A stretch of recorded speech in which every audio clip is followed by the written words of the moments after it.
Hey guys, how you doing? It's lunchtime, so you know what that means. Another great episode of Lunchtime Talk with Steve.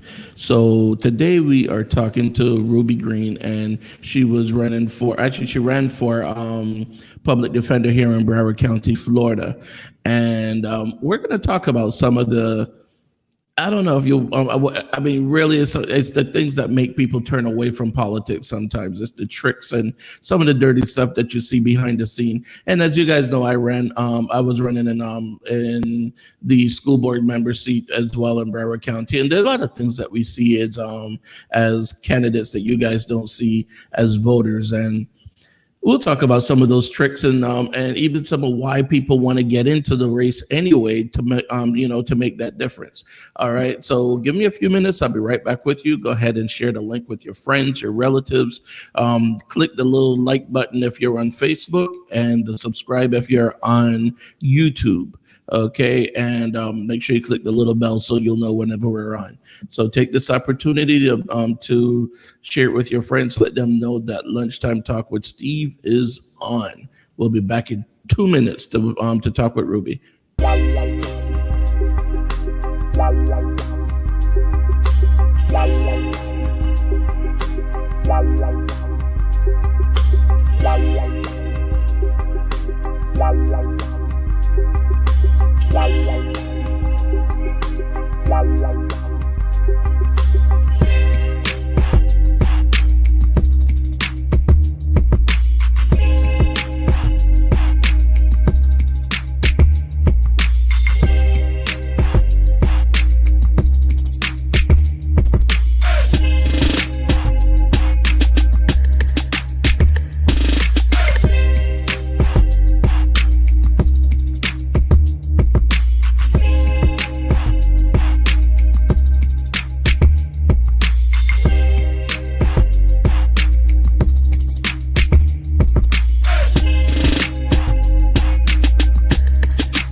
All right, and we are back. So let's go ahead and bring Ruby in with us. Hey, Ruby, how you doing? Hi, getting yourself? I am doing awesomely awesome. Hey, so first off, let's go ahead and introduce yourself to our viewers. I know they met you before on a previous episode, but Yeah. just go ahead and introduce yourself again to our viewers, and then we're going to get back and jump right into the conversation. Hi, everyone. My name is Ruby Lenora Green. I am the former candidate for Broward County Public Defender. All right. You all. So first, let's start with what was it that made you decide to run? Why did you decide to run for public defender? Want to know what? There was so much that was going on in the office that no one was actually taking care of. And, I really, really felt it as my duty to stand up for the attorneys in the office, our clients, the staff. We had situations where the administration was telling me not to, train the attorneys. The administration was also telling me not to go in the courtroom as a chief assistant public defender. And I felt that it was necessary to protect the public. And in order to protect the public, I thought that that was my duty to run for office and show the public that you can have a zealous advocate as a public defender. So tell me, and actually, I mean, a lot of people hear the public defender's office, but they don't know exactly what the public defender does, what the office of the public defender is charged to do for the public. So go ahead, tell us what exactly is the role of the public defender's office. So what we do is we represent people who are charged with criminal cases, and they are also called indigent. So you have to qualify in order to be represented by a public defender, and that's by statute. So you have to make under a certain amount in order to be able to be represented by a public defender. And most of the people that we represent, the people that we represent are considered poor, which is another word for indigent.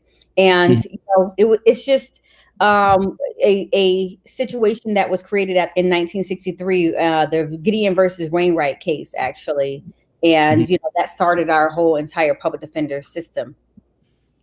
So let's say, for example, a person goes into jail and they okay, so the rich have their lawyers. They call their Johnny Cochran's and F. Lee Bailey and stuff like that. They're private attorneys.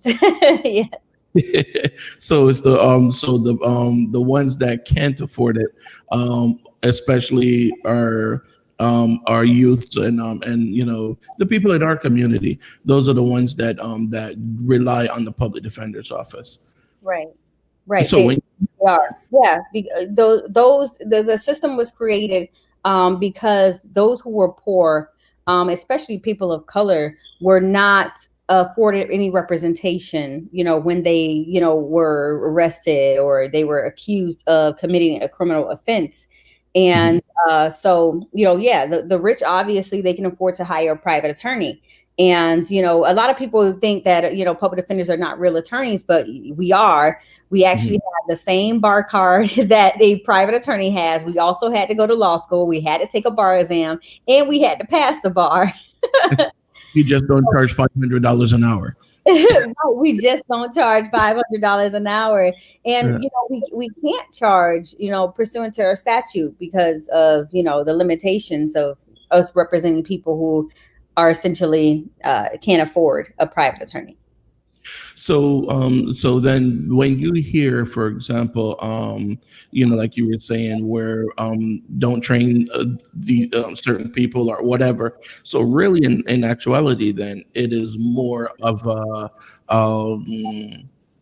what's the word I'm looking for? It's more of a disservice to our community than if the people that are supposed to represent them aren't well trained. Right. It was really a trickling down effect as well for me. Like, we had no one in Tallahassee fighting for funding for people in the office. There was no reason why we couldn't have our public defender go to Tallahassee and fight for us, as well as the other public defenders offices and the state attorney's offices in other circuits. We get emails, and our administration would send us an email saying that, a different public defender from a different circuit and a state attorney from a different circuit, we're going to Tallahassee to fight for funding for their people. What are we going to do with emails when you have people in your office that are struggling? Most of us had to have multiple jobs in order to even work at a public defender's office. Not that we couldn't get a high figure job, a good paying job. It was that we loved what we did. And so we decided to stay. But in order to stay, we also have to make ends meet at home. We have children and families to feed. So a lot of us had multiple jobs. And to see that you rather send an email telling us what other people are doing to protect their own, and you're not doing that, what is it that we're supposed to do with that? Are we supposed to take that email and pay our light bills with it? Are we supposed to, it just didn't make any sense. And then the caseloads and, the attorneys who had to go to multiple courtrooms all at once, the attorneys that weren't being trained properly, and they know it. It's real. Everything that I said throughout my platform stands. And, I really hope that the community could have saw, everything that I was bringing forth to the table, because it wasn't that I was some angry Black woman. It wasn't that I'm bitter or anything like that. It was really because I wanted to protect the public. People don't understand that when it came to running a race, I didn't do this for fun. I never really thought that, running for politics, I thought it was, it was going to be scary situation. It was scary. I ended up having to sell my townhome, and me and my daughter sleep on a futon for a year in order for me to be able financially to run, to do this, but I did it because of the people, and I care and love the people that I work with, and I care and love the citizens in the community. And that's why I was doing it, for the people. And again, going back to to what we were talking about before too, a lot of people don't realize that it's these things that is the systemic racism that keeps a certain segment of the population down.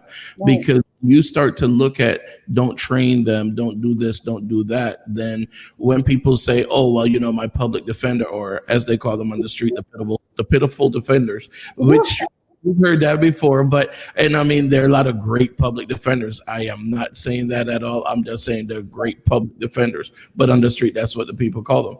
Because the thing is, the reason why is because they don't realize that there's someone behind the scenes strapping a parachute to their back so they can't run fast, so they Right. can't do these things. And then when they do get the skills that they need, then one of the big law firms hire them away, and again, the people can't afford them.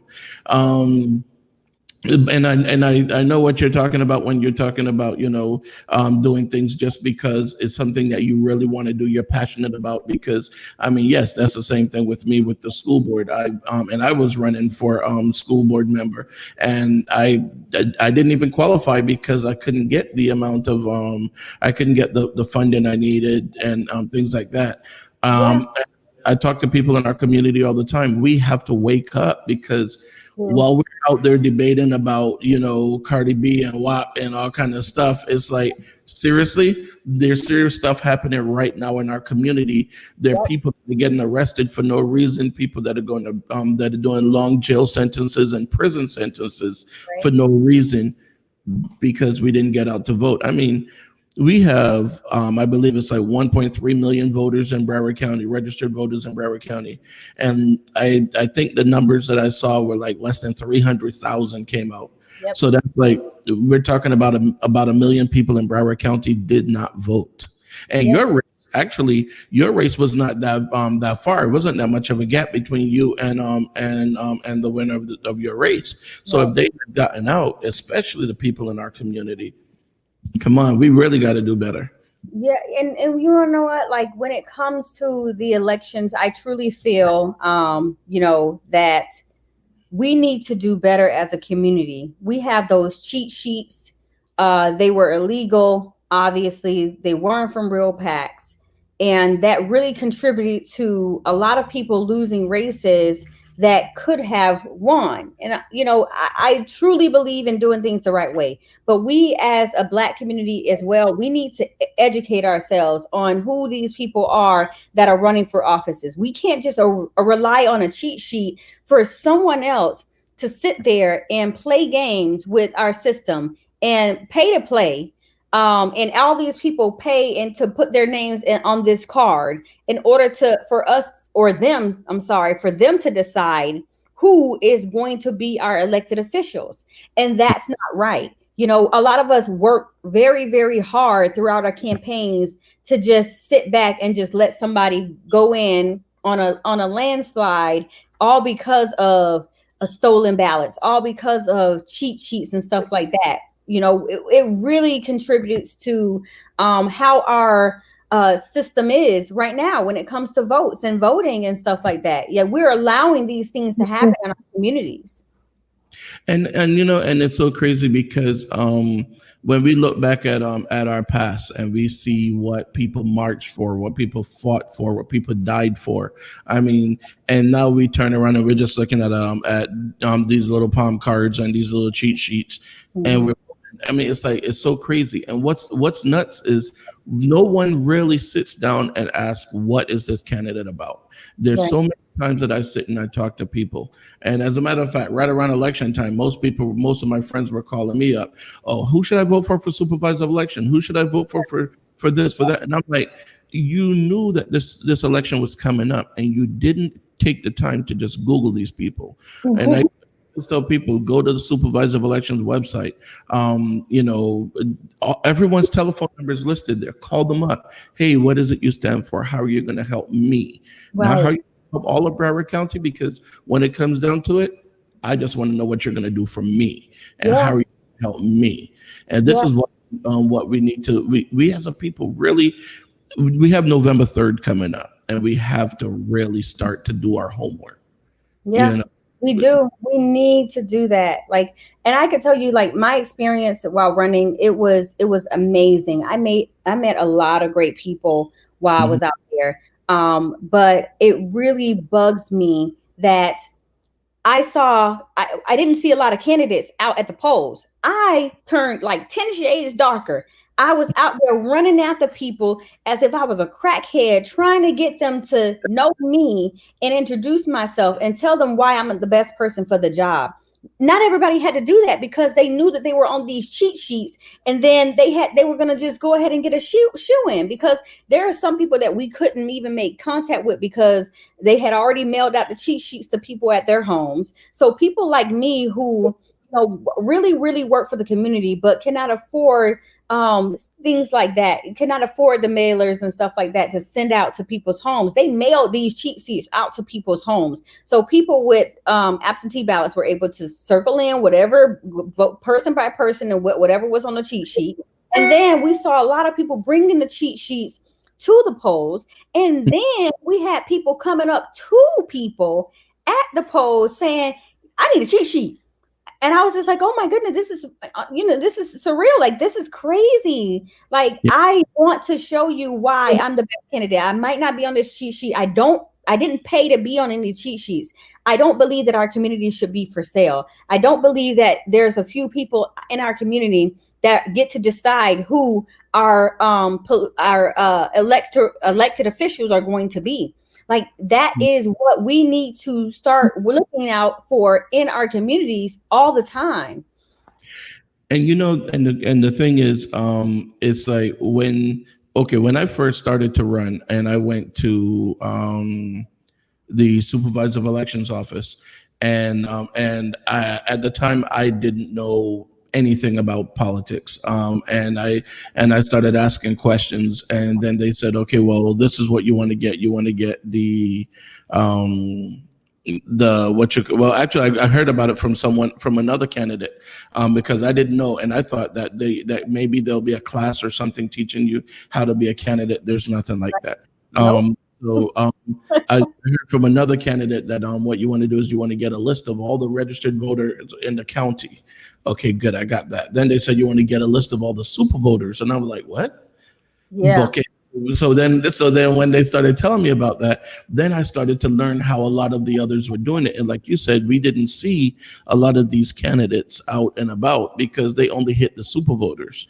Right. And for the people out there that don't know who the super voters are, those are typically the little old white people that sit in that live in the retired communities, that every election they go and vote because the voting poll is right downstairs in their lobby area, so they Yeah. don't have to drive anywhere, they don't have to go anywhere, they don't have to do anything. They just go right downstairs, and then and they cast their vote, so they're considered the super voters. So people run to them, and then they're like, oh, okay, and that's the ones that they're kissing their behinds because they know they're going to come out and vote. The rest of them, like you were just saying with the cheat sheet, they know they don't have to kiss your behind because you're going to see the picture on there. You're going to say, "Oh, a black guy. Let me vote for him." Yep. Okay, let's be for real. I mean, we got to stop voting for people just because of their of what they look like or their name or where they're from or whatever, because I'll be honest, most people I know that came up from the hood don't go back to the hood. They're very few. You got your Ruby Lenore Greens that go back and fight for Pompano. You got, I mean, seriously, there are a few that do. You got your Kerry Meeks and your Kendrick Meeks that go back and fight for Liberty City. You have a bunch of them that do, but we can't just vote for people just because of whatever. And people really got to do their homework. Yvonne was saying, she said, I said the same thing. Most don't know how to research for themselves. They depend on what's handed to them, and that's the thing. A lot of people don't know. Well, you know what though? But I got to challenge that one, Yvonne. And the reason why I say I got to challenge that is we can find things that are not relevant to our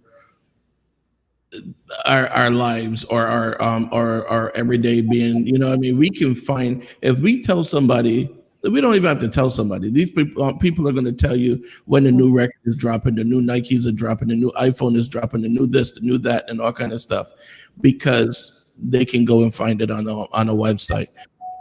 We made Popeyes super rich with those chicken sandwiches, and they didn't run one single commercial. Yeah. Yeah. Not one commercial. And we made Popeye super rich. We were lining up 2, 3 blocks, waiting an hour for a chicken sandwich. Yeah. We can't research and find out what Ruby is about or who the other candidates are. Call them up, email them, stand in line or whatever. But yet we were able to stand in line for a chicken sandwich for an hour, and some people even were fighting. You see the Yeah. things on the web where people were body slamming each other for a chicken sandwich. I've never seen a person body slam someone to vote. Not saying No, that. no, no. Want to know what? And I struggle with this a lot. When I say I struggle with it, my mom, she can't read or write. So I was like, oh my goodness, like these cheat sheets are bad, but could they be used for good? If my mom, who can't read or write, struggled or whatever, about, those cheat sheets would certainly be helpful for her. Obviously that would be something that she would draw herself to, because she wouldn't know. She wouldn't even know how to do the research or anything like that. So I understand in some situations how that might work. But I also did see people come to the polls who were asking for the candidates. And Mhm. I'm so happy that I was there, because I really believe that we do need to be out in the community. We don't need to be just handing our stuff over to volunteers so that they can do the work. We need to also be there to show the public that we care for them and that we're there for them, and this is what we're fighting for. And to say that, only a few of us were out there who were actually working, who were actually asking for votes, is, Mhm. is insane. And I said to myself, like, if we didn't have the cheat sheets, that's what these people can do. They can just go, and I want to speak with the candidate myself. I want to know what they're about. I want to know what this person is about. There were, a few of us from different campaigns that were out there, and I can tell you that there were some people that came around and was just like, I'm not using that cheat sheet. And I was like, oh my goodness, thank gosh that, someone really came to me and was talking to me. And, they were really concerned that I was actually the only person in my race that was in the courtroom and that was trying cases. They were Right. really concerned. And that's the thing. People don't realize, I mean, and going back to what you were saying about the cheat sheets, I think that they can be used in a positive way if you put all the candidates on there. Yeah. That's a different story. But if you're gonna just put one or two, then that's not gonna help the situation. If you're Right. just put the one, that paid $10,000 or whatever. I mean, come on, Right. some candidates can't raise $10,000, much less spend it to be on the cheat sheet. And you look at some of the candidates, and some of these candidates are raising, 120, $150,000, and you're like, how?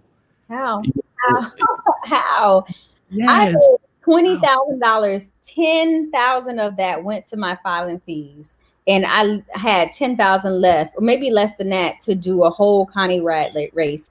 And I am blessed to have the people in my life that assisted me, that worked for me, basically for nothing. And I truly appreciate and I commend everyone that came out that was involved in this political process for me, because it's not an easy feat. It really isn't. And I know, Steve, that it's not an easy process. And, for people to raise money, there are people that will block you because of the fact that they would rather have a different kind of candidate. So monies from big organizations and big firms, they won't give it to you if they know that they would rather have a different person. And it's so hard for me to ask for money, because that's why, people are like, oh, why don't you, start your own firm or whatever? I know you could be a real attorney someday. I'm like, I don't like the fact that I see a lot of private attorneys come in and just withdraw off of cases just because someone can't afford to, be represented by them. That's not in my heart. So Exactly. that really, really, really is something that I would have to deal with, and I just can't put that on my moral compass. So let me ask you. Well, first off, let's go back to the filing fee. Your filing fee was 10 grand. It was $10,173. No wonder people can't get into this race. I mean, you Yeah, have, and that's that's something. another topic. Huh? That's another topic. They try and suppress us from being able to get in these races. Then people didn't believe that I was going to be able to get in. They didn't But believe it because they know I was some poor public defender that didn't have the money, didn't have the resources, didn't have the name, didn't have the political resources. So mhm. I was not counted on of being able to be in this race. And that's the thing, because a lot of people don't realize how much it takes. Because I mean, like, okay, the average person doesn't have $10,000 to No. qualify Mm, for that race. And even when you see, like, for example, look at let's look at Broward Sheriff's Office. They have what do you call it, committee, not a diversity committee. I can't remember exactly what the name of it is, but they have a citizens review committee that they have there. And I was reading about that committee, and in order to be on that committee, first you have to pay a $5,000 application fee. insane. That's non-refundable, and Gross. then the $750 a year to stay on that committee. How many people do you know that have 5 grand that they're going to just say, "Oh, really?" And if I don't get on the committee, I don't get it back. No problem. Here's a check. Hmm. I don't know anyone that is in that position. And then they say, "Oh, but it's a citizens review board or whatever." That's why we always hear about these citizen review boards that let people go, that let these officers off, because they're people that are never ever going to get stopped. Right. Right. Rich Exactly. They're not. Rick Case is on that committee. Rita Case is on that committee. A bunch of rich and famous people are on that committee, and it's like I'm looking on that, and I'm looking for the guy that lives in on Sistrunk, or You're not gonna find them. so people don't realize the I don't want to say the divisiveness, but they don't realize how politics work behind the scenes. And then as I tell people all the time, like I was saying on another show before too, the politicians are going to look out for the guy who supports him or her.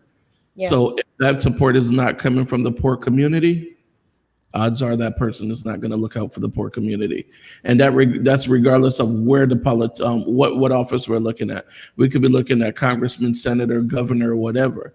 When they do fundraisers, their fundraisers are coming from the people that are stroking $10,000 checks. Yep. You know, but we really have to get out there, because if people had donated more, you would have been able to do more with your campaign, correct?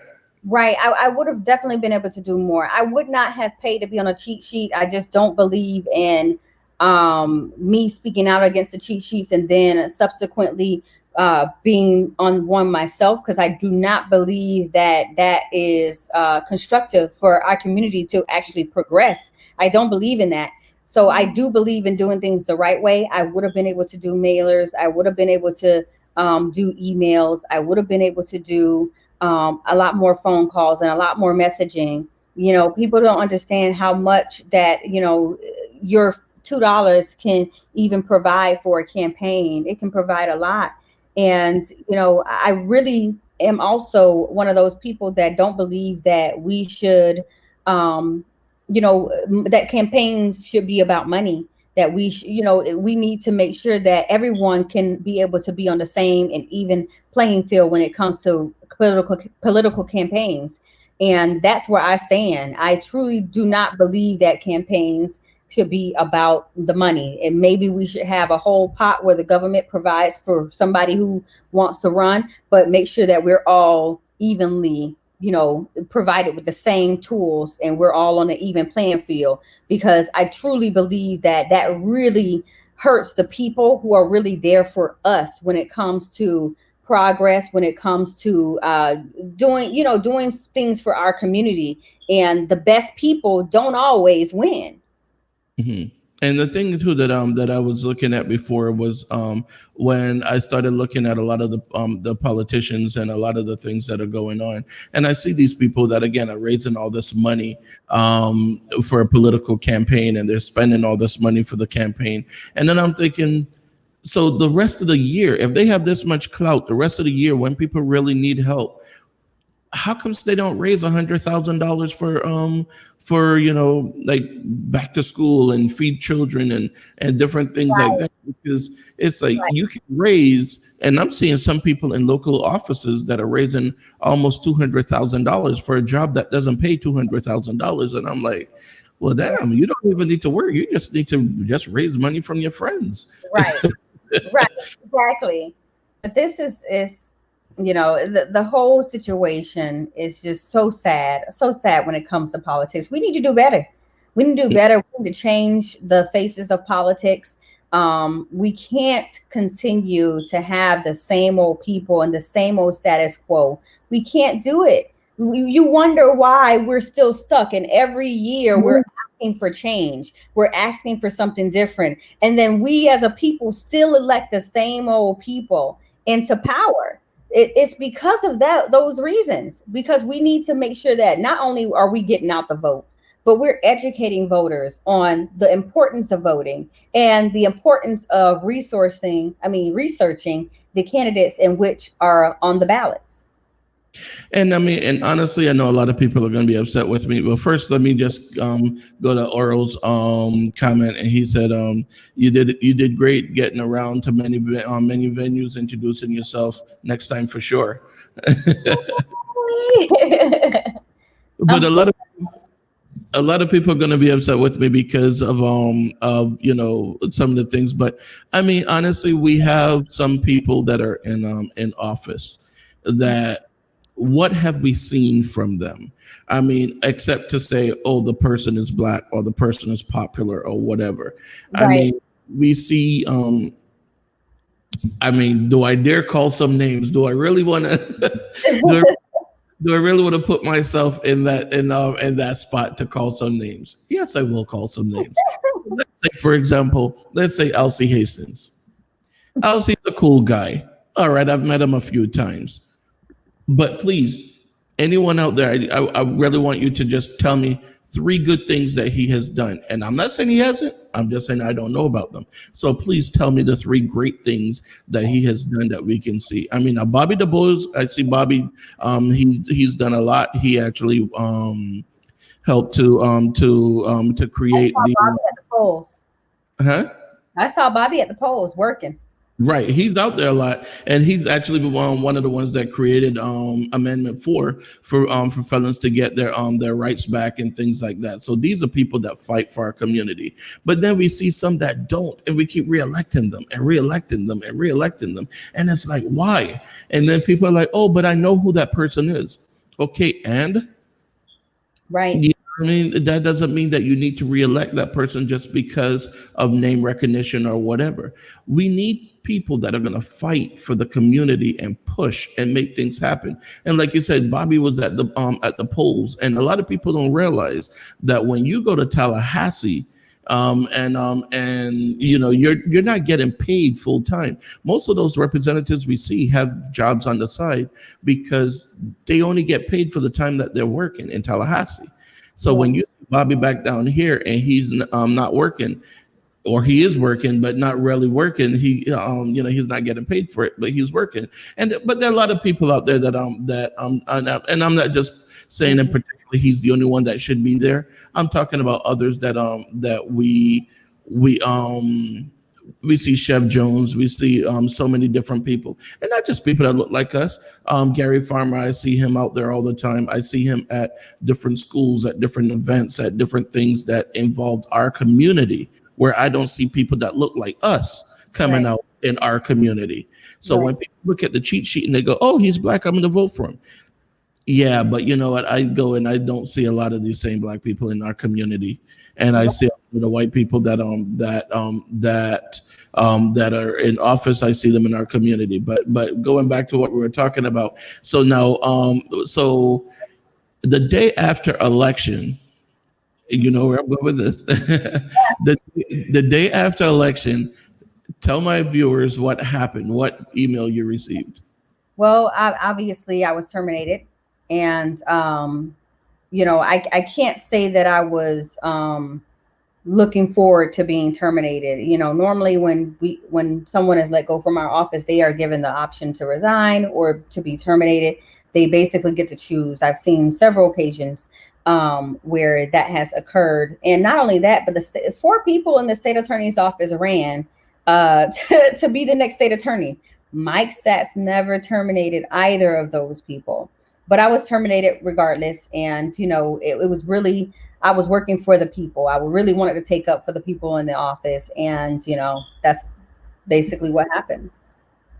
So do you think it's because you ran for the office that you were terminated? Was that did they give you a reason, or was that I was not given a reason, but I truly believe it was definitely because I ran. Definitely. It was mhm. 100%. So there were three people in the race. Now the other person, the one that won, he actually works for the state attorney's office. The The third public person, office. Yeah. where did he work? He was a retired judge.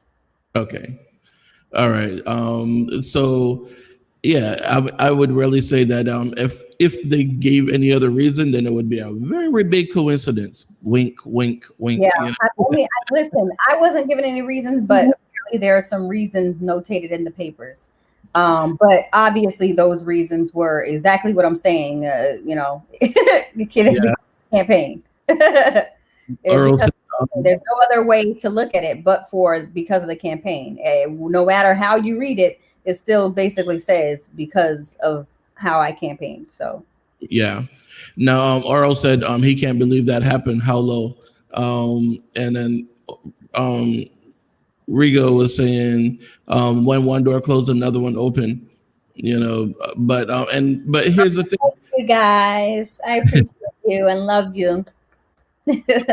So when you were running, you actually stood with the community on a lot of different a lot of different things. Like you got out and marched and things like that, right?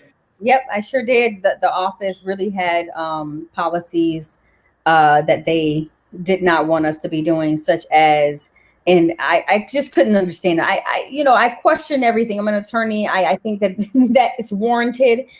When you have every other public defender's office, even though there was COVID, I understand COVID. Every other public defender's office in the state of Florida that was marching in solidarity with Black Lives Matter when the incident with Eric Gardner occurred, our office sends an email, and the email was basically threatening to people. There were lots of people that did not want to come out for the fact that they believed that they were going to lose their jobs. And the email basically said that we could not march on behalf of the public defender's office, our office, in solidarity with Black Lives Matter. Every other office was doing it. We Which already had crazy. the stigma. I'm sorry. No, go ahead. We already had the stigma from the community that basically said, oh, you guys are not working for us. You work for the state. You guys are not real attorneys. Why can't we show the community that we are there for them? That we're marching in solidarity for the things that matter, because it does matter. And Black lives do matter. We already know that Black people and people of color are being sentenced 3 times as much as their white counterparts for the same crime. We already know that people of color are being disproportionately arrested and sentenced. Please miss me with all of that. Oh, because of COVID. Don't tell. No, that's not the reason why. The real reason is that you really just don't care. You don't care about the people in which we represent. And I still went out and did it because I thought that Black lives did matter. And it's sad that we could not unify as an office to show the people in the community that you matter to us, and we're going to be training new attorneys. We're going to be doing whatever we can to provide you effective assistance of counsel. And the thing is, okay, so they don't want you to go out and march with the same people that you're actually defending, because and as I was saying to someone else earlier, we have to look at the people that are funding a lot of campaigns, and whether senator, governor, congressman, president, whatever. Because when we start to see that people want things to remain the way they are, they want that status quo, we got to start to look and see where that money is coming from. On every TV show you watch, they always say follow the money. So when you Right. see your group dropping checks to people, these are sometimes the people that want to see people get arrested. Yeah. you Yep. know so again, we got to follow the money, and we have to see where they're coming from. And for people to get out there, or for people to say don't go out and march, I mean, I don't want to vote for a candidate that doesn't want to march, and doesn't want to represent us. I believe that every candidate, from president to I can't even think of one. I mean, the water management people or whatever, all the way. They should be interested in this because this is something that affects our community, affects our society, and affects us as a people. Yeah. Yeah. And politics is such a dirty game. Like Hmm. you have instances such as the Sun Sentinel. You if you are best friends with the editor, oh, best believe you You or get your person who you are representing, your political consultant is. If you're best friends with them, your person is going to get that endorsement.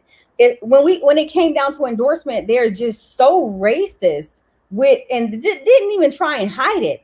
When it came to my interview, when it talked about in the endorsement for the public defender's race, they specifically told me that I was too young. Even though I basically was the only one in the courtroom, I basically was the only one that was trying cases from my entire race. Mhm. But we already know that Howard was best friends with the editor, so we knew we weren't going to get that endorsement. But politics is a really dirty game because I knew they were really saying how great my questionnaire was and stuff like that. But they don't choose the best candidates for the people. They Right. choose oh, we're aligned with this person, so this is the person we have to go with. Then you turn around and then you endorse someone who's 26 years old for the supervisor of elections office. And I'm not chastising him. I think he's a great person. I'm just talking about what the Sun Sentinel did when it came Right. to how they chose people. This he's a white guy, 26 years old. They said that they should choose him, for the supervisor elections office. But me at 33, I was too young. What? So a person of color can be too young, but 26-year-old white guy don't have to be too young in order to run his office. Mike Mhm. Sachs, who is the current state attorney, was 32 years old when he took the state attorney's office and held that office for over 40 years. You didn't say anything about that, did you? So no one really, when it comes to people of color, when it comes to doing all sorts of things like this to people of color, we always get the last end of the stick, especially us for black women, especially black women. Mhm. No, and I'll tell you when I went through a couple of those same interviews. I went through the one with the Fraternal Order of Police. I didn't even get the opportunity to go through the one with the school board, with the Barrow Teachers Union, because they didn't even call to say hey. And I was a school board member, and I'm like, if the teachers union doesn't interview the people running for school board member, Yep. um, something's kind of crazy, So Yes. at the time there were 9 of us that were running Um, in the race. They started out as 11, but at the time that they did their interviews, there were 9 of us running in the race. They called in, I believe it was 4, and of the 4 that they called in, they already knew who they were going to endorse. Say, right. Fraternal Order of Police, they called us in, and well, they did on Skype, and because at the time we were doing COVID, so did theirs on Skype, and their questions had nothing to do with the position. I mean, when you think about it, we had 9 people running. And I'm not just saying I'm the most qualified because it was me that was running, but when it came to people who actually did things with the school board, and I'm not talking about being a teacher, I'm talking about did things with the school board. I Right. was the past chair for Central Area Advisory Council. I was the high school rep for the Central Area Advisory Council, which, by the way, have 83 schools in our area. So we were, we oversaw them. President of Board of Trustees for AMI Kids Greater Fort Lauderdale, which is an alternative school. So many different things. Vice chair of the Diversity and Equity Committee for the school board, on the committee to end the schoolhouse to All jailhouse. these things you're doing. All these things, and here's the thing: they choose a person to endorse that didn't Yep. do anything. Yep. She's a teacher, and that's pretty much it.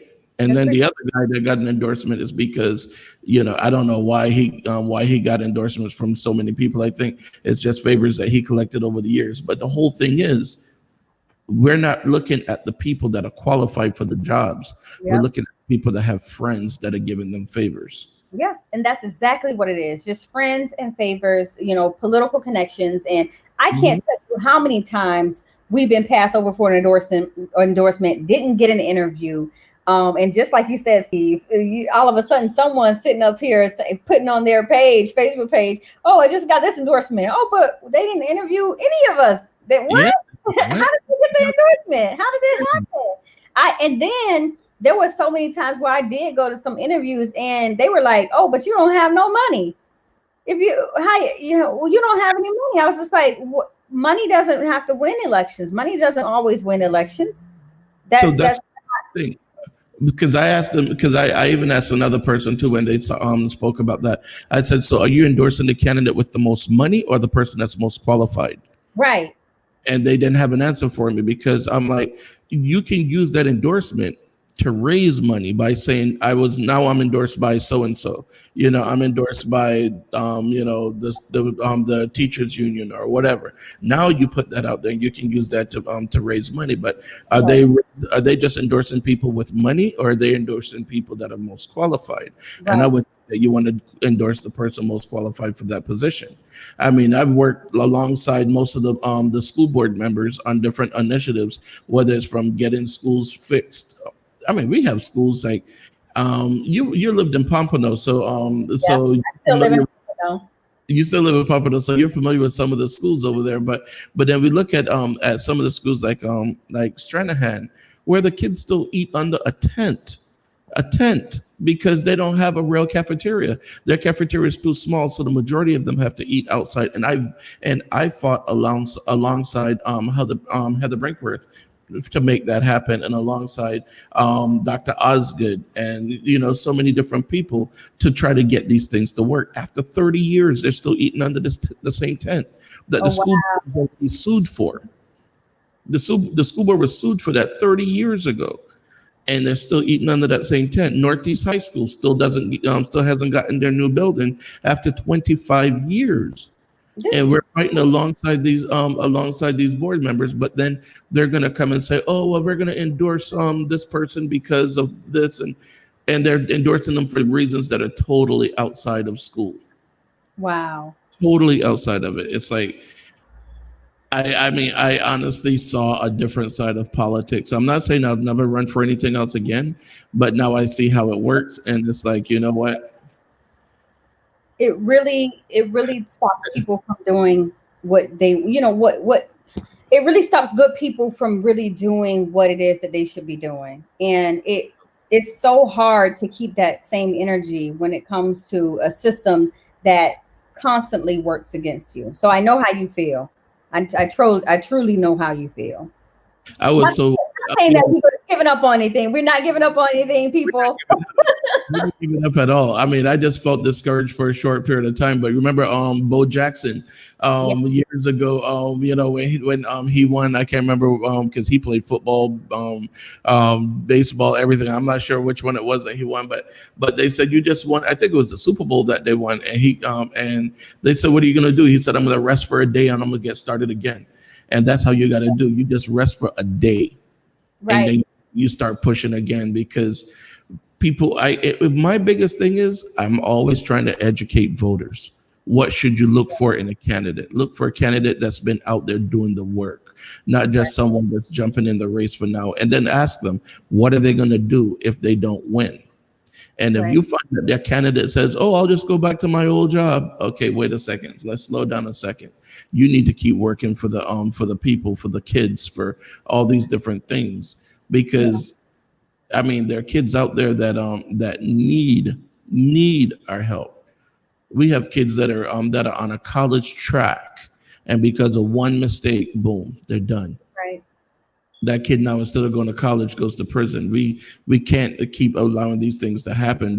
Like, I was just talking to this actor the other day, Rodney Hicks, and he played the part in a play a couple years back with the Scottsboro Boys. And we were talking about, before you had the Gina Six and the Central Park Five and all these other groups that were falsely accused. You had Scottsboro Boys that were accused back in the 30s of raping a white woman. Even though the woman recanted and said Yeah. they made it up, these boys still stayed in jail. In Still. prison. actually. They stayed in prison because a lot of people don't realize the difference between jail and prison. Not that you want to go to either one, but but Yeah, yeah. yeah, people don't understand the differences, and that's why we constantly need to be educating ourselves. Mhm. um Broward County is the number one county in the state, and Florida is the number one state in the country for wrongful convictions. This is a concerning number. Like, we need to stop that. You know what they say, right? You come on vacation, you leave on probation. That's the Florida Yeah, model.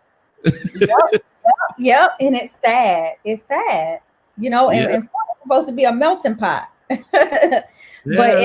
in Broward County, is basically Democratic County, and to be honest, we don't see the Democratic principles being portrayed here in this county. And I think it's again going back to the same thing with the cheat sheets that we see, because we may have more Democrats registered, but if one person is telling 1,000 how to vote, then really that only represents one person's interests, Right, not 1,000 people's interests. So right. we really have to get our people out there to educate them on voting, educate them on candidates, and let them know. Just like I was at a NAACP meeting a couple months back, and someone said all skin folk ain't kinfolk, and that's the truth, people. Yeah, yeah, it is the truth. And so It is. we really have to get out there and we have to educate ourselves. We have to get to know the candidates, ask them the tough questions, Yep. you know, and don't take the BS answer. Oh, well, everything. Yes, every case is different. Every situation is different, but I want you to answer the situation for me. I want you to tell me based on what I'm saying. I want you to look into whatever it is that I need you to look into, whether it's suspension from school. And a lot of people don't realize, even when it comes to schools, the suspension rate is different, Right. because what's wrong at Boyd Anderson or Ely or Dillard may not be wrong at Stoneman Douglas or what do you call it, or Taravella or Cypress Right. Chamber. So people are like, oh, well, they have a zero tolerance policy. No, they have a zero tolerance policy in some schools. Yeah. Other schools don't have that policy. Yeah, and I always was speaking about that those differences when it came to schools, because I've mentored at different various schools, kids in predominantly white neighborhoods, kids in predominantly black neighborhoods, and I can tell you they tell me all kinds of different stories, because obviously the predominantly white neighborhood kids, they didn't have the same, oh, the officer arresting them. No, the officer took them home to their parents. The officer waited for their parents to come and get them, stuff like that. But our kids always got arrested. Yeah, your parents have to pick you up down at Jack. And most people, and if you guys don't know what Jack is, it's a juvenile assessment center down off of State Road 84. But because a lot of people that don't know, but like I was at a meeting in Parkland, and this was before COVID, and I was there. I want to say this was in January, I believe it was, right after Christmas, right after New Year's, and the issue that they were talking about was they were trying to find out about how you can bring dogs into the schools, to sniff for things like drugs and weapons and things like that. Now Yeah. the problem with that is the parents were like, wait a second, hold on, wait. So if the dog hits on my kid that has weed, my kid could get arrested. And the officer that was there were like 4 or 5 police officers, BSO officers that were there, and they were like, yeah. And the guy goes, no, but we don't want that. I mean, my kid smokes, so I mean, I don't think my kid should be able to my kid should get a record just because of that. And I'm sitting there listening, wow, this is crazy. And one parent even goes, I mean, I don't say anything wrong with it. I mean, I smoke with my kid and everything. And I'm like, they were finished. I said, you guys don't realize the privilege you have. No. And they were, they were like, what are you talking about? And I said, if you guys had that same conversation over at Stranahan High School with Mhm. 5 Broward Sheriff police officers, and you tell them that your kids smoke and that you smoke with your kid, this would have gone a whole lot different. Right. And, You got to and charged with some. yeah, Yeah. Mm-hmm. Yeah. it's so crazy. And then even like it's Contributing not to the delinquency of a minor. They would charge you some kind of way. exactly. It's like it's so when I see these things going on, I mean, it's like wow, I can't believe these things that I hear and I see when I go to other communities. Hmm. You know, so yeah, people definitely educate yourself when it comes to voting. Educate yourself on the candidates. Go out there and research them, meet them, talk to people who know them, talk to people who work with them. You want to know the most about the candidate because trust me, some of these candidates are going to be there for 8 years, 10 years, Yeah. 20 years, or like you just said, the state attorney, what, 40 years, 44 years. 44 years. Hmm. So, and the state attorney is the one that decides how to charge people. Yep. So when you see that these police officers are shooting people because they know they're not going to get charged, guess what? It's the state attorney that decides not to charge them. Hmm. So we got to realize, we have to start to look into the people that we're electing, our state representatives. Why are we seeing certain things happen in certain communities, but not in our community? We're sending a representative to Tallahassee just the same. And if you're not in Florida, you're sending a representative to your state capital. So the thing is, you have to start to ask the people, what are you doing for me when you go there and you're voting? How are you voting? How did you vote in certain things? What is your telephone number? Because I want to call you in Tallahassee. I want Yep. to email you. And you have the right to call and email these people. I mean, it's like people think that they're like gods. They're up there no. Yep. You can do that.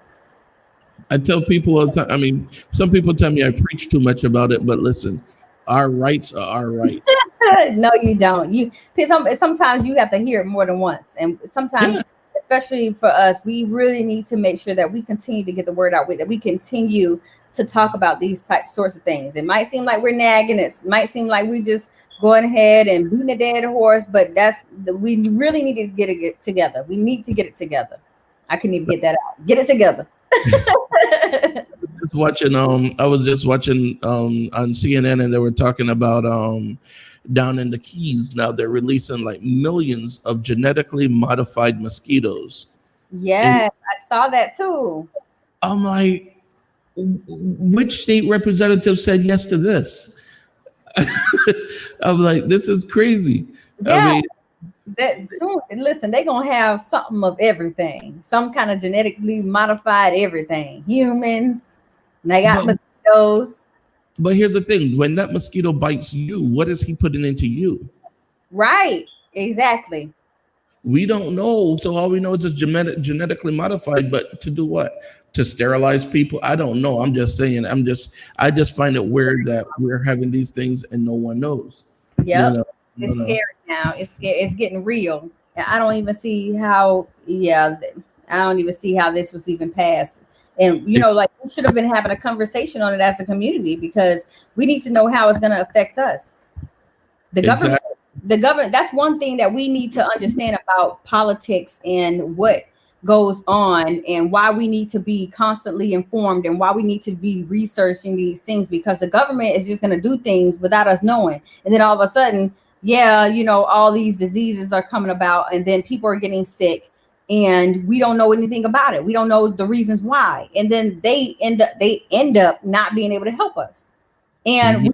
we just need to be informed. We just need to talk about these things. We need to put pressure on politicians and stuff like that so that they are working on our behalf and they're coming back and they're telling us what they're voting on. They're coming back and telling us what's going on in Mhm. Tallahassee. And the things that can affect us, we need to know about it. We need to know about every single thing. I don't understand why we had to read a newspaper to say that to see that we're going to be getting some genetically modified mosquitoes.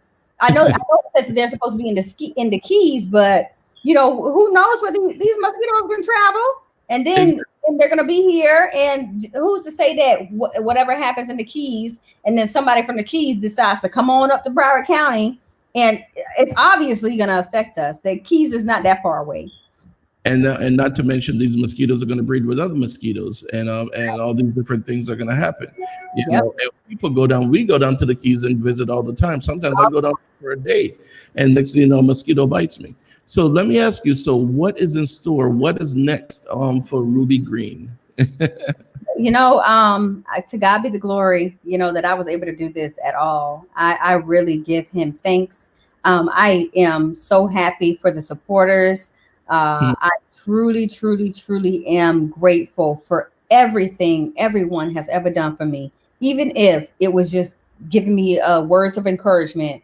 I benefited from it all because sometimes words of encouragement is all you need to get through the day. I can tell you that there are hard days, and some days you don't even feel like getting up and going to do this. Some days we had to be on forums all day, meetings all day, and no breaks, stuff like that. I remember the day before the primary election, I didn't get nothing but like an hour and a half of sleep because I was out all day the day before putting up signs and stuff like that, and doing other things, making sure that we were ready to go forward with the election, calling last minute volunteers.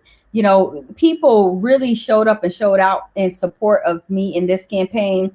Even if we didn't have much, we didn't have a name recognition, we didn't have political connections, we really did not have anything that would say that or show that Ruby Green was going to be able to pull this off. We didn't even, those cheat sheets and stuff like that.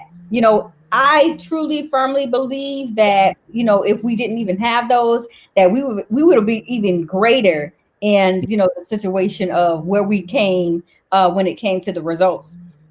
So I don't know where I'm going to go next. I'm going to pray about it and what I'm going to do next. But I surely, surely, surely can tell you that I'm not giving up on the community and that I'm going to continue to fight for them. All right, that's good. That's good because we definitely need more Ruby Greens out there. All right.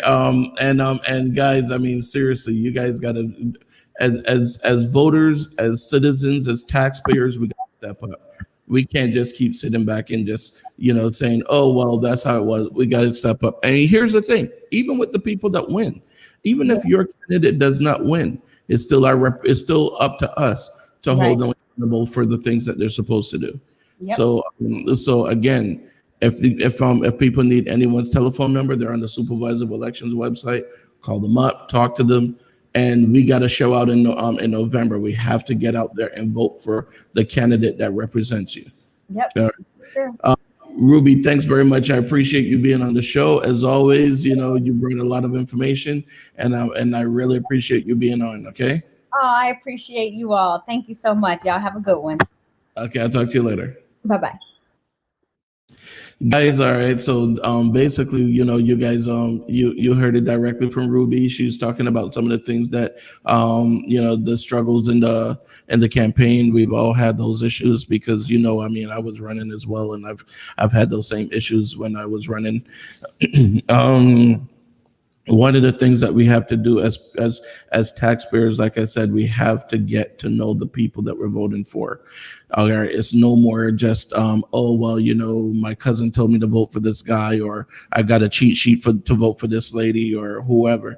Come on, we got to do better than that. We have to really step forward, and we have to talk about the real issues. All right, sometimes these issues aren't issues that we really want to talk about. No one really wants to talk about that cousin, that brother, that aunt, that uncle, the mother, the father, whoever that's in prison. But you know what? We have to talk about it because when it comes down to it, you got to look at it this way. It's a system, and the system is set up in such a way that the poor people will not get the justice that they need. So you as a voter need to be able to represent that person that was wrongfully convicted. You saw on my show before, I had James Bain. He was wrongfully convicted. He went into prison when he was 19. He was arrested when he was 18, went into prison when he was 19, and got out when he was 54 for a crime he did not commit. And the police knew he didn't commit it. The state attorney knew he didn't commit it, but he couldn't afford a lawyer. And that's one of the things that happened. We see it so many times. All right. And Come on, we can't just keep watching it on TV and then go, oh, well, and then flip the channel. You are responsible. You are the one that is supposed to make a difference. When you cast that vote, you're supposed to cast that vote to elect the best person for the job, whether it's president, governor, senator, congressman, whatever. You want to elect the best person. If not, we end up with more people like we see in the White House right now, and stuff like that. Honestly, I don't know about you guys, but I'm tired of seeing this guy on my TV screen. So November 3rd, I'm making sure that I'm voting. And again, this is the other thing. People are going to come up with all kind of stuff. Oh, but Joe this and Camilla this or whatever. You know what? We've all made mistakes in the past. And any one of you that can sit here and tell me that you have never made a mistake, you're a better person than the rest of us. All right. But I tell you who I'm casting my vote for. And normally I don't tell people who I'm casting a vote for. But I'll tell you now, we cannot do another 4 years of Donald Trump. I can't. I mean, and there are a lot of people that are going to disagree with me. I'm just saying that's just my thought. There's some that are going to agree and some that are going to disagree. Get out and vote. The same way y'all waited in line for an hour, 2 hours, 3 hours for a damn chicken sandwich from Popeyes. That really wasn't all that. You could have gone to Chick-fil-A and got the same chicken sandwich for a lower price and you wouldn't have to wait in line. Let's be for real. All right. So the same way you guys waited over there for that, wait and vote. Get out there and vote. November 3rd, we need you guys to vote. We had our election here in Broward County. We had our primaries in just Tuesday just passed. And like I said, 1.3 million registered voters, and we had less than 300,000 people vote. That means we had more than 1 million registered voters that decided not to vote. What the hell kind of foolishness is that? That's ridiculous. Get out and vote, people. Let's make this happen. Your kids depend on you for better schools. We depend on you for better judges, better lawyers, better everything. We want to make the system as best as it can be, and it's not going to happen if you just sit in there and you're just complaining about it to each other, complaining at the barbershop, complaining at the beauty salon. Guess what? Your barber can't do anything. He only has one vote too. You need to get out there and cast yours. The beautician at your barber salon can't do anything. She only has one vote. You need to get out and cast yours. So come on, people. Come on, cut out the crap. We need to get better than this. We are quick to be able to.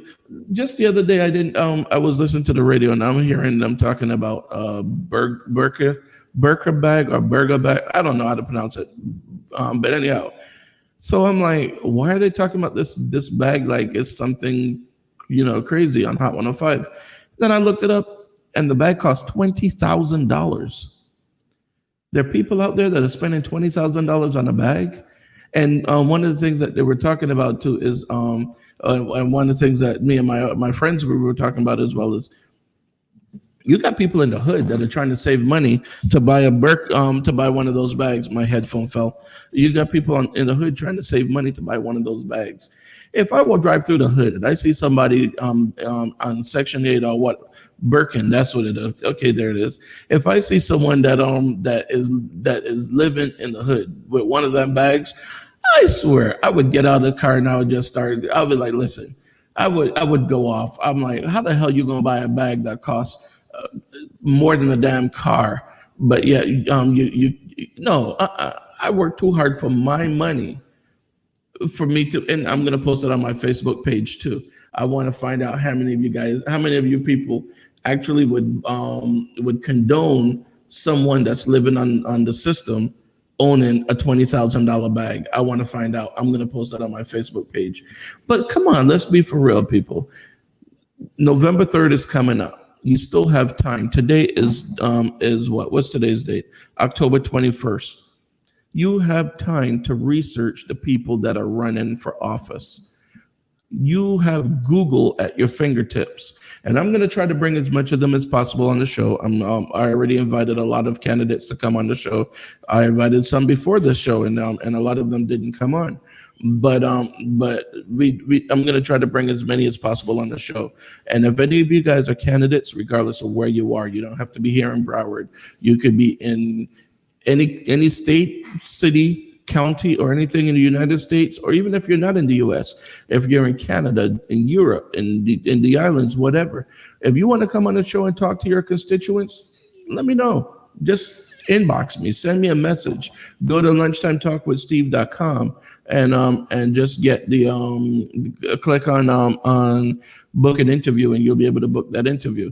But we have to do better. We can't just keep sitting around complaining and then thinking that magically things are going to do better just because. All right, you got time. Let's make this happen. Let's get out there and vote. Let's go out there and make a difference, make a change. Let's do the things that we keep saying we're going to do, but every 4 years we don't do it. Because after every election, we're like, oh my God, next year I'm going to do. No, shut up. Get out and do it. All right, stop complaining and just get out and do it. Tony says, what's the difference if they're lining up to buy Jordans too? Same concept. Our priorities are all way effed up, and it's true. You know, we're sitting there coming up with excuses why we can't vote. But we don't have these excuses when we're going down to South Beach and we're standing in line at a club. So let me see. We stand in line at a club for 2 hours so we can pay them $20 or $25 or $30 to get in, and then spend money on drinks, food, all these different things. So you're willing to stand in line to go spend your money, but you're not willing to spend in line to cast your vote. Crazy, huh? DJ Super, he says, even if they don't have complete faith in the voting system, they still have a duty. Exactly, it's your duty based on those who gave their life and shed blood for you to be eligible to vote, which is true. We don't look at it that way. Look, but you know what? I think it's because we don't teach a lot of these things in school. We don't talk about a lot of them in school. And we really need to. We need to talk about voting. We need to talk about the importance of voting. We need to start showing kids these things again, where the fire hoses were turned on people, dogs were turned on people, people were being beaten, arrested, lynched, all these different things just so that they can keep them away from the voting polls. All right, we need to start showing these to our kids. And to the parent out there that's going to say, oh my God, you really can't show the kids that because it's traumatizing. Shut up. Because you buy your kids all these video games where they're shooting people and running them over with a car. And that's not traumatizing, but showing them the truth about what happened in history is traumatizing. Shut up. All right, it's time that we get pissed off, and I'm already pissed off. All right. Yeah. What about Black Friday? Everybody's out there now. Everybody's trying to do Black Friday, and people are upset that some stores are closed on Black Friday. Oh, they're not going to be open. For what? For you to go out there, stand in line, fight, and go buy another TV that you don't need? Come on, people. Let's be for real. You know, I mean, we're out there buying stuff that we don't need just to be able to tell our neighbor, oh, I bought another TV. You really think your neighbor cares? I really don't care what my neighbor has. I'd prefer to see my neighbor say, oh, I just voted, than to say I've just bought another TV. Because honestly, I really couldn't care about your TV. I don't care about your studio. I don't care about your about whatever it is that you have there set up in your house. You got a whole new thing. Okay, awesome, great. I'm happy for you. Did you vote? Just like I was telling a lot of people before, and I was saying on the show before, people are going crazy. Oh, Kamala Harris' dad is from Jamaica. Okay, great. Can you vote? Can you vote for her? Yeah, that's what she needs. Your vote. Her mom is from India. Okay, can you vote? Are you going to vote for her? Because that's what she needs. Your vote. She doesn't need you waving a flag or waving or whatever. She needs you to cast a vote, and come back with that little sticker that says I voted, and the little pen too. Yep, see that little pen right there that says I voted. That's what we need. We need to see more people with that. So anyhow, I think I preached long enough. If any of you guys want to pass the collection plate or whatever, you could cash at me. Man, but definitely go out to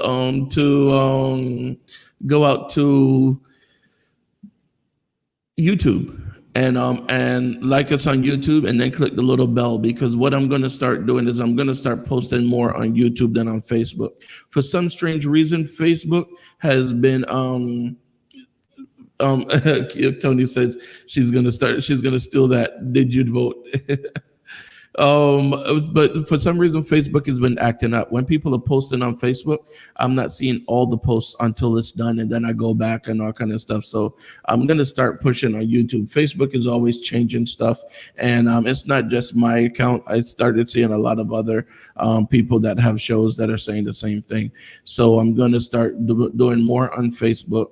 And also on my site, Lunchtime Talk. More on YouTube, and also on lunchtimetalkwithsteve.com. You'll be able to watch the show directly from those two locations, and you'll be able to comment from them as well. But we're going to still do Facebook until we're able to phase people off into YouTube. But for right now, I really would like for you guys to go over to YouTube. You could just put in Lunchtime Talk with Steve and just like our page. Hit subscribe, click the little bell, and this time, every time we're on, you'll know it. All right. And it's not that hard because we're on at noon Eastern time every day of the week. All right. We look forward to being here and talking with you. So anyhow, time for me to head back to work. And I really encourage you guys to go out and research the people that are running for office. You still got time. November 3rd is still a little way away. I'm still trying to grow my beard in. I don't know. It's not growing in that much. I'm giving it a little bit of time before I decide to shave it if it doesn't grow in. I don't know. But anyhow, so go out there. Definitely research the candidates. Well, we don't have to research the president. We already see the crap he's doing, so we already know that one. So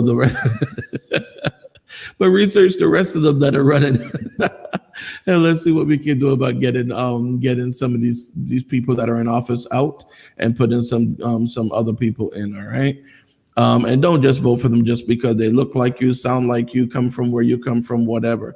Look at the things that they're doing, and let's make sure we get the candidate that is most qualified in the seat. All right, guys, I know we didn't run any commercials today, and that's because we had a really good conversation. So I'm gonna just go ahead and tell you guys that yes, we were sponsored by CCTV RX, by Kerbin's Car Wash, and you guys could go out there and actually let me see. Do I have? Nope, don't have them don't have them on the overlay. But let's go ahead and get the. Go to my website, lunchtimetalkwithsteve.com. You can get the links from there. You can click on it. You can go out to their website, see what their telephone number is, reach out to them if you need to get your car washed, call Kerbin's. If you need an alarm system or monitoring for your business, give CCTV RX a call. If you're looking for insurance, check out A Aggressive Insurance in Lauderhill. All right, tell Lynette that Steve sent you. All right, or Dirk, tell Dirk that Steve sent you. Any one of them. So anyhow, long story short, time for me to head out of here. It's been real and it's been fun, people. As always, you are your brother's keeper. Do a random act of kindness for a stranger, because tomorrow you may be that stranger that needs that random act of kindness. All right, I'll talk to y'all later. See you all on Monday. Who's going to be our person on Monday? Monday we have Gianna Harris, and she is the actress from the movie Mighty Oak. So we're gonna have a conversation with her. All right. We'll talk to you then. Peace, people. Oh, there we go. Please visit lunchtimetalkwithsteve.com if you would like to be a guest or advertise on the show.